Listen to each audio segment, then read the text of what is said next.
خدا باپ کے زندہ و جلال کلام میں سے زندگی برا کلام، مکاشفہ کی کتاب، اس کا دوسرا باب 18 سے 29ویں آیت مبارکہ تک۔ اور تhyاتیرا کی کلیسیا کے فرشتے کو یہ لکھ کہ خدا کا بیٹا، جس کی آنکھیں آگ کے شعلہ کی مانند اور پاؤں خالص پیتل کی مانند ہیں، یہ فرماتا ہے کہ میں تیرے کاموں اور محبت اور ایمان اور خدمت اور صبر کو تو جانتا ہوں، اور یہ بھی کہ تیرے پچھلے کام پہلے کاموں سے زیادہ ہیں، پر مجھے تجھ سے یہ شکایت ہے کہ تو نے اس عورت الزبا کو رہنے دیا جو اپنے آپ کو نبیہ کہتی ہے اور میرے بندوں کو حرام کاری کرنے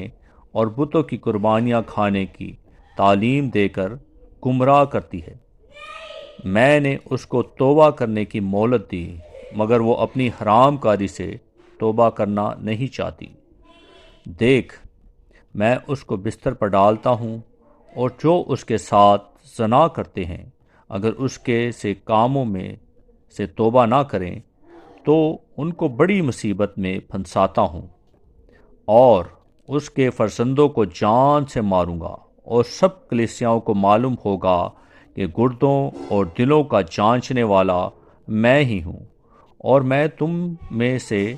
ہر ایک کو اس کے کاموں کے موقف بدلہ دوں گا۔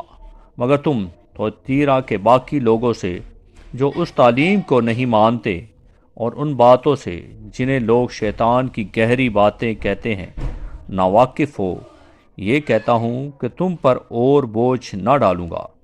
البتہ جو تمہارے پاس ہے میرے آنے تک اس کو تھامے رہو۔ جو غالب آئے اور جو میرے کاموں کے موقف آخر تک عمل کرے، میں اسے قوموں پر اختیار دوں گا، اور وہ لوہے کے عصا سے ان پر حکومت کرے گا۔ جس طرح کہ کمہار کے برتن چکنا چور ہو جاتے ہیں، چنانچہ میں نے بھی ایسا اختیار اپنے باپ سے پایا ہے، اور میں اسے صبح کا ستارہ دوں گا۔ جس کے کان ہو وہ سنے کہ روح کلیسیاؤں سے کیا فرماتا ہے۔